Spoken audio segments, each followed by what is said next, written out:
America, Bangladesh সহ অনেক দেশের উপরে যার সাথে তার বাণিজ্য আছে অতিরিক্ত একটা শুল্কের বোঝা চাপাই দিছে। তার মানে আমেরিকাতে পণ্য রপ্তানি করলে আমাদের পণ্যের উপরে যে শুল্ক আসবে তাতে আমাদের পণ্যের দাম আমেরিকার বাজারে বাইরে যাবে, বিক্রি কম হবে। এই সমস্যা বাংলাদেশের একার না, পৃথিবীর সব দেশেরই সমস্যা। তবে এই সমস্যা আমাদের জন্য না যত বড়, তার চাইতে বেশি বড় আমেরিকান নিজেদের জন্যই। আমরা এটা পরে দেখব কেন এটা আমেরিকান নিজেদের জন্য সমস্যা, এবং সেই কারণে আমি মনে করি যে এটা খুব বেশি দিন টিকবে না এই অতিরিক্ত ট্যারিফ। কিন্তু আমরা পুরো বিষয়টা নিয়ে একটা আলাপ করলে আমাদের বুঝতে সুবিধা হবে সমস্যাটা আমরা কিভাবে মোকাবেলা করব, আর এই সমস্যা থেকে আমাদের সুবিধা কিভাবে আনতে পারি। আমরা একটু পিছন থেকে আলাপ করি। প্রফেসর ইউনূস ক্ষমতা নেওয়ার পরে ইউরোপে একটা কথা বলছিলেন, সেটা হইতেছে গত 15 বছরে অর্থনৈতিক প্রবৃদ্ধির নামে হাসিনা সরকার যা বলছে সব মিথ্যা এবং বানোয়াট। অনেকে মনে করছিল এটা নতুন কি, সব সরকার তার আগের সরকার নিয়ে সব সময় খারাপ কথা বলে, তো প্রফেসর ইউনূসও বলিছে। প্রফেসর ইউনূসও তার ব্যতিক্রম না, কিন্তু আসল বিষয়টা একদম আলাদা। উনি এই কথাটা বলছিলেন ওয়ার্ল্ড ইকোনমিক ফোরামে। ওয়ার্ল্ড ইকোনমিক ফোরামে আলোচনা হওয়া মানে বৈশ্বিক নেতারা সেই বিষয়টাকে গুরুত্বপূর্ণ বলে মনে করছেন। এর ফলে আন্তর্জাতিক মহলে সেই বিষয় নিয়ে সচেতনতা বৃদ্ধি পায়। এবং এই কথাটা বইলা প্রফেসর ইউনূস যে কত বড় একটা উপকার করছেন সেটা আমরা একটু পরে দেখতেছি।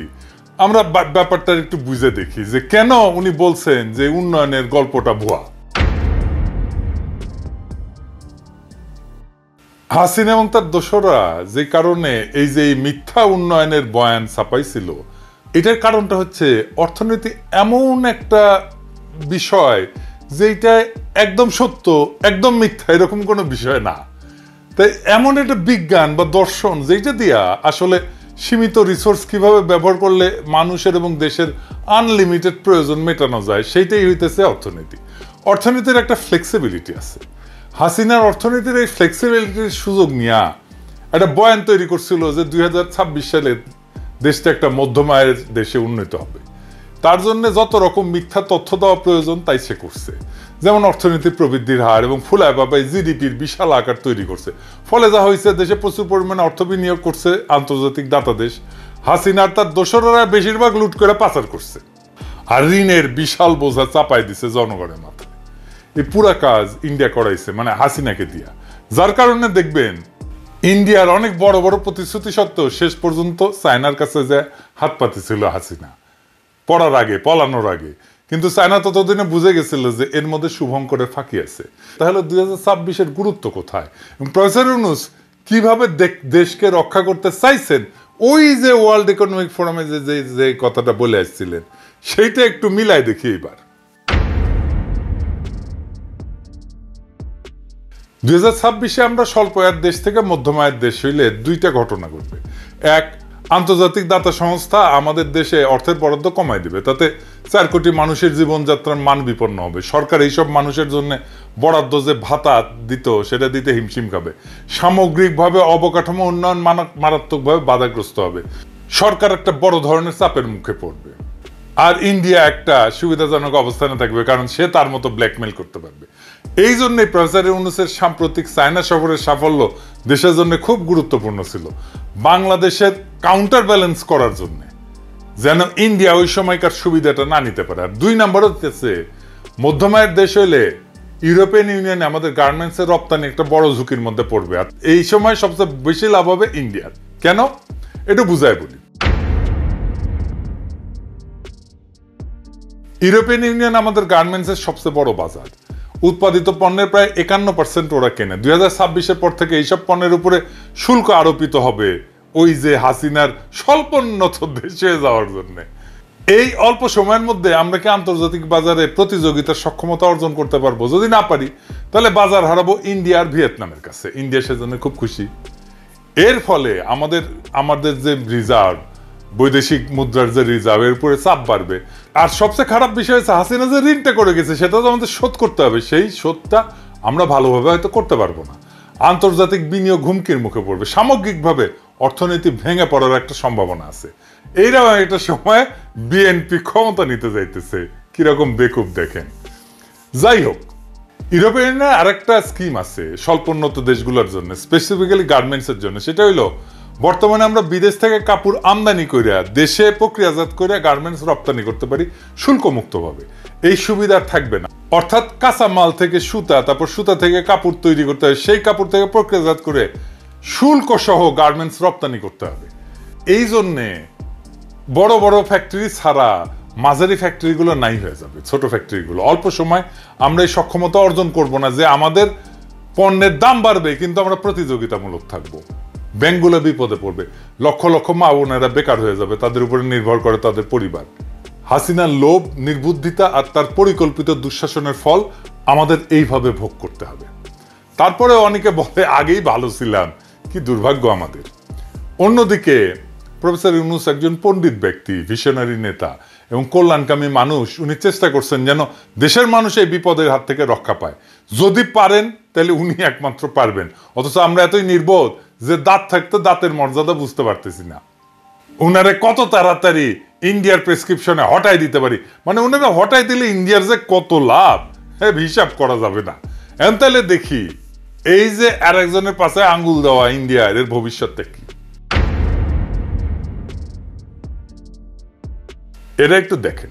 ভারতের প্রধানমন্ত্রী নরেন্দ্র মোদীকে বন্ধু হিসেবে পরিচয় করিয়ে দিয়েছিলেন মার্কিন প্রেসিডেন্ট ডোনাল্ড ট্রাম্প।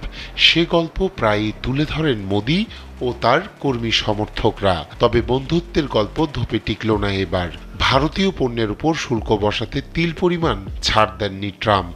ভারতের অন্যায্য শুল্ক নীতির কড়া সমালোচনা করে দেশটির পণ্যের উপর প্রতিশোধমূলক শুল্ক আরোপের ঘোষণা দিয়েছেন তিনি। ট্রাম্প ঘোষিত শুল্ক মুক্তি দিবসের পরিকল্পনা অনুযায়ী 2 এপ্রিল এ শুল্ক আরোপ করার তথ্য নিশ্চিত করেছেন হোয়াইট হাউসের মুখপাত্র ক্যারোলাইন লেভিট। পাল্টাপাল্টি শুল্কের ক্ষেত্রে কাউকে কোনো ছাড় দেওয়া হবে না বলেও জানান তিনি। ভারত যুক্তরাষ্ট্রের পণ্য আমদানির ক্ষেত্রে 100% পর্যন্ত শুল্ক আরোপ করে রেখেছে। অন্যায্য বাণিজ্য রীতিনীতি বন্ধ হওয়া প্রয়োজন, তাই এরই অংশ হিসেবে ভারতীয় পণ্য আমদানির ক্ষেত্রেও এখন 100% পর্যন্ত শুল্ক আরোপ করবে যুক্তরাষ্ট্র। এই বিষয়ে ট্রাম্প দৃঢ় প্রতিজ্ঞ।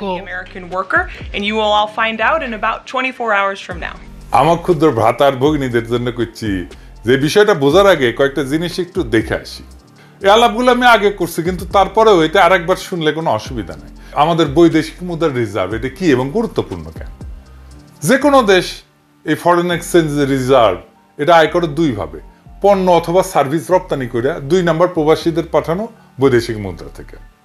এই ফরেন এক্সচেঞ্জ রিজার্ভের 1 নম্বর দেশ হইতেছে চায়না, তার পরিমাণ হইতেছে $3.5 ট্রিলিয়ন। 4 নম্বরে আছে ইন্ডিয়া, যার পরিমাণ $640 বিলিয়ন। আর আমরা আছি 58 নম্বরে, এর পরিমাণ হইতেছে $27 বিলিয়ন। হাসিনার পালানোর সময় এটা ছিল $20 বিলিয়ন। প্রফেসর ইউনূসের টাইমে $7 বিলিয়ন বাড়িছে, 1 মাসে $1 বিলিয়ন করে বাড়িছে, মাশাআল্লাহ। এই ফরেন এক্সচেঞ্জ রিজার্ভ কেন গুরুত্বপূর্ণ? এই বৈদেশিক মুদ্রা দিয়ে আমদানি খরচ মিটাইতে হয়, পাশাপাশি দেশের বিভিন্ন লায়াবিলিটিস থাকে, যেমন ঋণ পরিশোধ করতে হয়, এগুলো দিতে হয়। একটা বিষয় খেয়াল করেন, এত বড় একটা ঋণের বোঝা এবং দেশের খাদ্য জ্বালানি আমদানি করার পরেও দেশের রিজার্ভ বাড়তিছে। এইটার বড় একটা ক্রেডিট হইতেছে প্রবাসী ভাইদের পাঠানো অর্থ। ভুলে গেলে চলবে না যে আপনারা, যাদেরকে আমরা ভালোবাসা রেমিটেন্স যোদ্ধা বলি, আপনারা আগস্ট মাসে হাসিনার জয় বাংলা করার মহানায়কও বটে, এবং সেই সাথে আমাদের দেশকে পৃথিবীর শীর্ষ 10-এর তালিকায় 8 নম্বরে নিয়ে আসার জন্য অনেক ধন্যবাদ। আমরা রেমিটেন্স শাটডাউন করছিলাম, আবার বলছিলাম যে টাইম মতো আবার রেমিটেন্স আসবে, এখন আসছে। এর বড় কারণ হইতেছে প্রফেসর ইউনূস এবং প্রফেসর ইউনূসের উপরে কনফিডেন্স। আর এটার সাথে তো বাংলাদেশ ব্যাংকের দক্ষতা আছেই। সাম্প্রতিক সময় প্রফেসর ইউনূস বলছেন যে প্রত্যেকটা মেডিকেল কলেজের সাথে একটা নার্সিং ইনস্টিটিউট স্থাপন করতে, আমরা যেন স্পেশালাইজড মানব শক্তি বিদেশে রপ্তানি করতে পারি। যদি আমরা সফল হই তাহলে তালিকায় আমরা আরো উপরে উঠে আসব। এবার চলেন আমাদের টপিকে ফিরি। ইন্ডিয়া কিভাবে সামনে পুটু মারা খাবে সেটা একটু দেখি। ভারতীয় পণ্য আমদানির ক্ষেত্রেও এখন 100% পর্যন্ত শুল্ক আরোপ করবে যুক্তরাষ্ট্র। এই বিষয়ে ট্রাম্প দৃঢ় প্রতিজ্ঞ। এইভাবে আমেরিকা বাজ পড়বে সামনে। 100% ট্যারিফ বসালে কিভাবে ইন্ডিয়া মারা খাবে 2023-24 সালে ইন্ডিয়া পণ্য রপ্তানি করছিল $441 বিলিয়ন, যার মধ্যে 20% ছিল আমেরিকার বাজারে, যার পরিমাণ $85 বিলিয়ন। 100% ট্যারিফের ঠাপে ইন্ডিয়া মাথা নত কইরা বলছে তারা আমেরিকার উপরে যে আরোপ করছিল ট্যারিফ 100% এই কৃষিজাত পণ্যের উপরে, সেটা কমাবে। তারপরেও 26% ট্যারিফ তাদের ক্ষতি করবে, প্রায় $33 বিলিয়ন। আর আমাদেরও ক্ষতির মুখে পড়তে হবে। কিন্তু জিএসপি সুবিধা পুনরুদ্ধার করতে পারলে আমাদের কোনো সমস্যা হইতো না। কিন্তু হাসিনার সরকারকে বারবার এই বিষয় নিয়ে তাগাদা দেওয়ার পরেও সে কোনো গা করে নাই, কারণ তাহলে ইন্ডিয়ার গার্মেন্টস রপ্তানি করতে পারবে না। আর বর্তমানে দেশের ভিতরে শ্রমিক আন্দোলনের নামে হাসিনার অনুগত গার্মেন্টস মালিক স্পেন্সাররা যা করতেছে তাতে বর্তমান সরকার একটা চ্যালেঞ্জের মধ্যে পড়বে। কিন্তু দেশবাসী প্রফেসর ইউনূসের উপর ভরসা আছে, উনি নিশ্চয়ই একটা রাস্তা খুঁজে বের করবেন। একইভাবে বাংলাদেশ ইন্ডিয়ার জন্য একটা বড় মার্কেট, কাজেই ইন্ডিয়াকে বুঝতে হবে যে বাংলাদেশের সাথে টাল্টি বাল্টি করে পার পাওয়া যাবে না।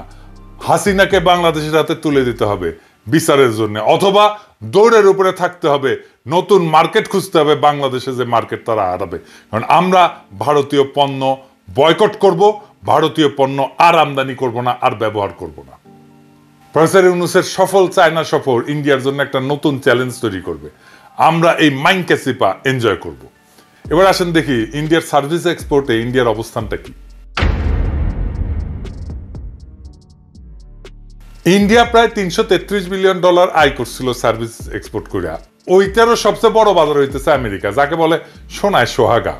এই সার্ভিস এক্সপোর্টের প্রায় 45% আসে আইটি এবং টেক সার্ভিস সেলস থেকে। যদি ইন্ডিয়া চায় তাদের পণ্য রপ্তানি যেটা কমবে সেটা সার্ভিস এক্সপোর্ট থেকে কভার করবে, তাহলে আমাদের এই সুযোগটা কাজে লাগানো উচিত। একটু বুঝাই বলি, এত বড় একটা বাজারে আমাদের দেশ এই তালিকায় 82 নম্বরে আর ইন্ডিয়া 6 নম্বরে। তাইলে কিভাবে আমাদের বাজার বড় করবো আর ইন্ডিয়ার বাজার খাইয়া দিব? আসেন একটু দেখি। দুইটা বিষয় আমাদের বিবেচনা করতে হবে। 1 নাম্বার, ইন্ডিয়ার প্রায় 35% আয় আসে ট্রাভেল এবং ট্যুরিজম থেকে, আর শিপিং এবং এয়ারলাইন সার্ভিস থেকে। ইন্ডিয়াতে চিকিৎসা যাওয়া বন্ধ, চায়নাতে যাব আমরা। আপনি জানেন তো চায়নাতে এখন ব্যবস্থা হচ্ছে। প্রফেসর ইউনূস সম্প্রতি চায়না সফরে চিকিৎসার উপর জোর দিয়ে আসছে, কম খরচে বিদেশি চিকিৎসা এবং ওয়ার্ল্ড ক্লাস চিকিৎসা হবে চায়নাতে। আর 2 নাম্বার, 45% এক্সপোর্ট যে খাত থেকে আসে তা আমার ক্ষুদ্র ভ্রাতা এবং ভগিনীরা অনেকাংশে ম্যানেজ দিতে পারবে। ওদের আইটি কাজের দক্ষতা আছে, এখন ফ্রিল্যান্সিং করছে। তাদের দরকার প্রাতিষ্ঠানিক সাপোর্ট, এবং এদের দরকার হচ্ছে হাই ভ্যালু ক্লায়েন্ট খুঁজে বের করা, যেটা সরকার ব্যবস্থা করে দিতে পারে। আর দরকার হচ্ছে high speed internet. Professor Yunus তো স্টারলিংক নিয়ে আসতেছে, এটা একটা যুগান্তকারী সিদ্ধান্ত।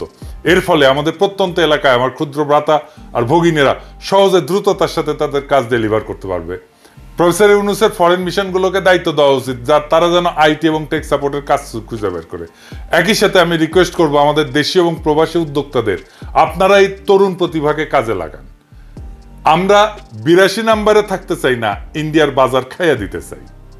ইন্ডিয়া দৌড়ের উপরে আছে, ওরে আরো বেশি দৌড়ের উপরে রাখা যাইতে পারে, ওর মার্কেটটা খাইয়া ফেলতে হবে।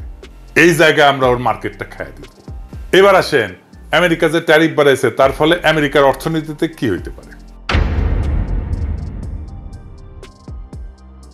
মার্কিন অর্থনীতি এবং বাণিজ্যে মারাত্মক নেতিবাচক প্রভাব পড়বে। 2018 সালে ট্রেড ওয়ার হয়েছিল একটা, চীনের উপরে প্রতিশোধমূলক ট্যারিফ বসাইছিল আমেরিকা। এর কারণে মার্কিন কৃষকেরা $27 বিলিয়ন সাহায্য পাইছিল, কিন্তু তারপরেও দীর্ঘমেয়াদে চীনের বাজারে আমেরিকার মার্কেট শেয়ার কমে গেছিল। ট্রেড ওয়ারটা কি ছিল একটু বুঝে দেখি। এখনকার এই অবস্থার সাথে মিল আছে, আপনারাও বুঝবেন কি গ্যাঞ্জামে পড়তে যাচ্ছে আমেরিকা। এইটা মূলত 2018 থেকে 2019 সালের মধ্যে আমেরিকা এবং চীনের মধ্যে একটা যুদ্ধ, বাণিজ্য যুদ্ধ। কিভাবে শুরু হয়েছিল? এই ডোনাল্ড ট্রাম্প 18 সালে চীনা পণ্যের উপরে 50 বিলিয়ন মূল্যের ট্যারিফ আরোপ করে। চীন পাল্টা ব্যবস্থা নেয় এবং মার্কিন কৃষি পণ্যে ট্যারিফ আরোপ করে। উভয় দেশ একাধিক ধাপে একে অন্যের পণ্যে ট্যারিফ আরোপ করতে থাকে এবং বৈশ্বিক বাণিজ্যে খুব অস্থিরতা তৈরি হয়। উভয় দেশের রপ্তানি এবং আমদানি খরচ দুইটাই বেড়ে যায়। মার্কিন কৃষকেরা আর্থিক ক্ষতির সম্মুখীন হয়, চায়নাকেও এটা বেশি ক্ষতির সম্মুখীন হয়নি। 2020 সালে আমেরিকা এবং চীন একটা চুক্তি স্বাক্ষর করে, ফেজ 1 চুক্তি বলে। এই চুক্তি স্বাক্ষরের মাধ্যমে দ্বিপাক্ষিক বাণিজ্য সম্পর্ক কিছুটা স্বাভাবিক হয়। চুক্তি অনুযায়ী চীন মার্কিন কৃষি পণ্য কেনার প্রতিশ্রুতি দেয় এবং কিছু কিছু ট্যারিফ শিথিল করা হয়, কিন্তু তারপরেও আমেরিকা তার বাজার, কৃষি পণ্যের বাজার চীনে আর পুরাটা ফিরে পায়নি। সে ট্যাক্স দিয়ে আয় করছে $50 বিলিয়ন আয় করতে চাইছিল, ওদের উল্টা ভর্তুকি দিতে হয়েছে $27 বিলিয়ন আমেরিকান কৃষকদেরকে। নতুন ট্যারিফ দেওয়ার ফলে আমেরিকার মুদ্রাস্ফীতি হবে, ভোক্তার ব্যয় বৃদ্ধি পাবে, কারণ উচ্চ ট্যারিফের কারণে আমদানিকৃত পণ্যের দাম বাড়বে, যা মার্কিন ভোক্তাদের ব্যয় বাড়াবে। ওই ট্রেড ওয়ারের কথা বলি, ট্রেড ওয়ারে $50 বিলিয়ন একটা এক্সট্রা ট্যারিফ চীনের পণ্যের উপরে বসাইছিল। এর ফলে আমেরিকার রপ্তানি করে কমে যায় $30 বিলিয়ন, আর $27 বিলিয়ন ভর্তুকি দিতে হয় আমেরিকান কৃষকদেরকে। তার মানে $7 বিলিয়ন লস আমেরিকার। ট্যারিফ উভয় পক্ষের ক্ষতি করে, চাকরি কমে আসে, বিনিয়োগ সংকট হয়, এবং ট্যারিফ বেড়ে গেলে যদি কাঁচামালের দাম বেড়ে যায় তখন করে কি কোম্পানিগুলো এমন একটা জায়গায় তার ম্যানুফ্যাকচারিং প্ল্যান্ট নিয়ে যায়, উৎপাদনের ব্যবস্থা নিয়ে যায় যেখানে ট্যারিফ কম। এই জিনিসটা মাথায় রেখেন, এই বিষয়টার আমরা সুবিধা নেব। এইখানে আমাদের নতুন পরিকল্পনা করতে হবে যেন আমরা এই আমেরিকান ট্যারিফ বানানোর এই সুবিধাটা আমরা পুরাটা নিতে পারি। আপনি যদি এমনকি অর্থনীতির গুরুদের তত্ত্বগুলো দেখেন, এইখানে দেখবেন যে এই উচ্চ ট্যারিফ এইটাকে খুব ডিসকারেজ করা হয়েছে। ইতিহাসেও যদি আমরা দেখি তাহলে দেখবো যে যখন ট্যারিফ বসানো হয়েছে তখন একটা মন্দা চলে আসছে অর্থনীতিতে। 1930 সালে স্মুথ হাউলি ট্যারিফ বলে ট্যারিফ বসানো হয়েছিল। এই উচ্চ ট্যারিফের ফলে বৈশ্বিক বাণিজ্য 60% কমে গেছিল এবং যেটা মহামন্দাকে ত্বরান্বিত করছিল। অর্থনীতির তাত্ত্বিকেরা ট্যারিফ নিয়ে মেলা নসিহত করে গেছে। ডেভিড রিকার্ডোর নাম শুনছেন, উনি বলছেন যে ট্যারিফের মাধ্যমে সম্পদের অপচয় হয় এবং অর্থনৈতিক উন্নয়ন ব্যাহত হয়। এবং ওই যে ট্রেড ওয়ার হয়েছিল না, ওই সময় IMF একটা হিসাব দিছিল যে বৈশ্বিক জিডিপি 0.8%, প্রায় 1% কমে গেছিল। তো আমরা দেখলাম যে আমরা একটা বড় সমস্যায় পড়তে যাচ্ছি, গোটা পৃথিবী পড়তে যাচ্ছে। এখন এটার সুবিধা বাংলাদেশ কিভাবে নেবে? আমরা কিছু র্যাডিক্যাল পদক্ষেপ নিতে হবে। আমি জানি না প্রফেসর ইউনূসের সরকার এই পদক্ষেপ নিবে কিনা, কিন্তু আমার বিবেচনায় একটা ক্যালকুলেটেড রিস্ক এখানে নেওয়া যায়। এই সিদ্ধান্তটা অর্থ মন্ত্রণালয় একা নিতে পারবে না, এই সিদ্ধান্ত নেওয়ায় প্রফেসর ইউনূসের সংশ্লিষ্টতা লাগবে। আর আমি মনে করি না সরকারের ইন্টারনাল এক্সপার্টাইজ আছে যে যা দিয়া এই পরিকল্পনার ইম্প্যাক্ট আর কন্টিজেন্সি প্ল্যান করতে পারবে। এইটা কিভাবে করা যাবে সেটা আমি পরে বলতেছি, আগে পরিকল্পনাটা শোনেন কিভাবে আমরা এই আমেরিকান ট্যারিফের সুবিধা কাজে লাগায় বাংলাদেশের ইকোনমিকে চাঙ্গা করে দিতে পারি। বাংলাদেশ কাঁচামাল আমদানিতে এবং সব ধরনের রপ্তানিতে ট্যারিফ শূন্য করে দেবে, একদম শূন্য, জিরো ট্যারিফ। এর ফলে কি হবে? স্থানীয় উৎপাদন শিল্প শক্তিশালী হবে, কারণ কাঁচামাল সস্তা আমদানি করা গেলে উৎপাদন খরচ কমবে। বাংলাদেশের তৈরি পোশাক শিল্প এইটা বিশ্বব্যাপী প্রতিযোগিতামূলক হবে, কারণ ফেব্রিক আমদানিতে ট্যারিফ শূন্য করলে ইউনিট প্রাইস কমে যাবে, প্রায় 15 থেকে 20% কমে যাবে। যেগুলো ফিনিশড পণ্য সেটাতে ট্যারিফ অবর্তিত থাকবে, যেগুলো আমরা আমদানি করব বিদেশি ফিনিশড পণ্য। তাহলে স্থানীয় উৎপাদকেরা বাজারে প্রাধান্য পাবে। রপ্তানিতে যদি শূন্য ট্যারিফ করি, ট্যাক্স শূন্য করে দিই, তাহলে উৎপাদন খরচ কমার পাশাপাশি রপ্তানি আয় বাড়বে। বাংলাদেশের রেডিমেড গার্মেন্টসের রপ্তানি $50 বিলিয়ন মতো, এইটা $100 বিলিয়ন পৌঁছাইতে পারে, দ্বিগুণ হয়ে যেতে পারে।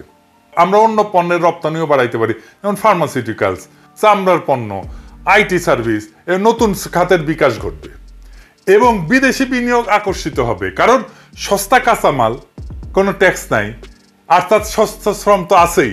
ফলে বহুজাতিক কোম্পানি বাংলাদেশে উৎপাদনের ইউনিট স্থাপনে আগ্রহী হবে। আর কি হবে? বিদেশি কোম্পানিগুলো যদি আসে, আধুনিক উৎপাদন প্রযুক্তি, স্থানীয় শিল্পে আসবে, আমরা এই প্রযুক্তি শিখব। এবং ভিয়েতনামে সেমিকন্ডাক্টর শিল্পের বিকাশে এই কাঁচামালের ট্যারিফ শূন্য নীতি গুরুত্বপূর্ণ ভূমিকা রাখছে। এবং এই করলে রেডিমেড গার্মেন্টস বলেন, প্লাস্টিক বলেন, ফার্মাসিউটিক্যালস বলেন, প্রায় 10 থেকে 15 লক্ষ নতুন চাকরি তৈরি হবে। বাংলাদেশের 84% রপ্তানি আসে রেডিমেড গার্মেন্টস থেকে। কাঁচামাল যদি শূন্য ট্যারিফ করা হয় তাহলে এই খাতের দক্ষতা এবং উৎপাদনশীলতা বাড়বে। এই যে ভিয়েতনাম কাঁচামাল আমদানিতে ট্যাক্স শূন্য কইরা 23 সালে $370 বিলিয়ন রপ্তানি করছে। চীন এইভাবে উন্নতি করছে। 2001 সালে WTO-তে যোগদানের পরে কাঁচামালের ট্যারিফ কমাই দেয় বিশ্বের ফ্যাক্টরিতে পরিণত হয়েছে। আর ফিনিশ পণ্য আমদানিতে ট্যারিফ যদি অপরিবর্তিত থাকে তাহলে বিদেশি পণ্যের দাম স্থিতিশীল থাকবে, যা স্থানীয় উৎপাদকের জন্য সুযোগ তৈরি করবে। কিন্তু এটা সম্ভাব্য চ্যালেঞ্জ আছে, সেটাও আলাপ করে নি যে কি কি চ্যালেঞ্জ আছে। কাঁচামাল আমদানি থেকে রাজস্ব আয় কমবে, এটা আসলে কতখানি কমতে পারে? আমাদের মোটামুটি ধরেন 15% মতো রাজস্ব আয় আসে কাস্টমস শুল্ক থেকে, তো এটা কমে যাবে। আবার ফিনিশ পণ্যকে কাঁচামাল হিসেবে চালায় ট্যারিফ ফাঁকি দেওয়ার চেষ্টা করতে পারে। তো এইটা কাস্টমসকে দেখতে হবে। অনেক সিস্টেম আছে, যেমন ধরেন কাঁচামালের স্পেসিফিকেশন এবং ব্যবহার ট্র্যাক করার জন্য ব্লকচেন প্রযুক্তি ব্যবহার করা যায়, এটা আর ডিটেলে গেলাম না। স্মাগলিং এর জন্য কঠোর শাস্তিমূলক ব্যবস্থা নেওয়া যায়, আর এরকম ভুল ডিক্লারেশন দেওয়ার জন্য শাস্তিমূলক ব্যবস্থা নেওয়া যায়। কিন্তু এই যে পরিকল্পনা, এটার ইম্প্যাক্ট অ্যানালাইসিসটা কিভাবে করা যায়, কে করতে পারে? এটার জন্য আমার মনে হয় যে বিদেশি কনসাল্টিং ফার্মকে নেওয়া যেতে পারে। ম্যাকিনসি এবং বিসিসি এদেরকে দায়িত্ব দেওয়া যেতে পারে, ওরা রাজস্ব কাঠামো রূপান্তরের সংস্কারের জন্য এক্সপার্ট। তারপরে পিডাব্লিউসি বা ডেলয়েট, এরা ডিজিটাল ট্যাক্স সিস্টেম এবং কাস্টমার অটোমেশনের জন্য এক্সপার্ট। আর আমরা অবশ্যই ওয়ার্ল্ড ব্যাংক, এডিবি যারা আমাদের অর্থায়ন করে, IMF, তাদেরকে ইনভলভ করব এই পুরো মূল্যায়নের জন্য। তো এই বাংলাদেশ এখন একটা সংকটময় সন্ধিক্ষণে দাঁড়ায় আছে। হাসিনার ফ্যাসিস্ট শাসনের রাজনৈতিক অপরিণামদর্শিতা, দুর্নীতি এবং বৈদেশিক নির্ভরতার কৌশল আমাদের অর্থনীতিকে ধ্বংসের দ্বার প্রান্তে নিয়ে গেছে। দেশের জনগণ আজ বুঝতে পারছে যে 15 বছরের মিথ্যার আবরণ ফুটে বেড়ায় আসছে এক ভয়ঙ্কর বাস্তবতা, অর্থনৈতিক অবনতি, বেকারত্ব এবং আন্তর্জাতিক মহলে বিশ্বাসযোগ্যতার সংকট। কিন্তু ইতিহাস সাক্ষী, কোন স্বৈরাচারী চিরকাল টিকে থাকতে পারেনি, হাসিনাও টিকে থাকেনি। আজ বাংলাদেশে যে পরিবর্তনের ঢেউ উঠছে তার থামানো যাবে না। প্রফেসর ইউনূসের নেতৃত্বে আমরা একটা নতুন অভিযাত্রার সূচনা করছি, যেখানে সুশাসন, জবাবদিহিতা, অন্তর্ভুক্তিমূলক অর্থনীতির ভিত্তিতে একটা নবযুগের সূচনা হবে। আমাদের নতুন নতুন আইডিয়া দিয়ে আমরা নতুন নতুন অপরচুনিটি, নতুন নতুন সুযোগ সৃষ্টি করব। সমস্যাকে আমরা সুযোগে রূপান্তরিত করব। 2026 সালের মধ্যম আয়ের দেশে উত্তরণের পথে হাসিনা সরকারের কৃত্রিম সাফল্যের ফাঁপাদম্ভের মুখোশ উন্মোচিত হচ্ছে। আন্তর্জাতিক মঞ্চে যখন বাংলাদেশের অর্জনকে প্রশ্নবিদ্ধ করা হচ্ছে, তখন একটা কথা স্পষ্ট, এই লুটপাটের রাজনীতি আর চলতে দেওয়া যাবে না।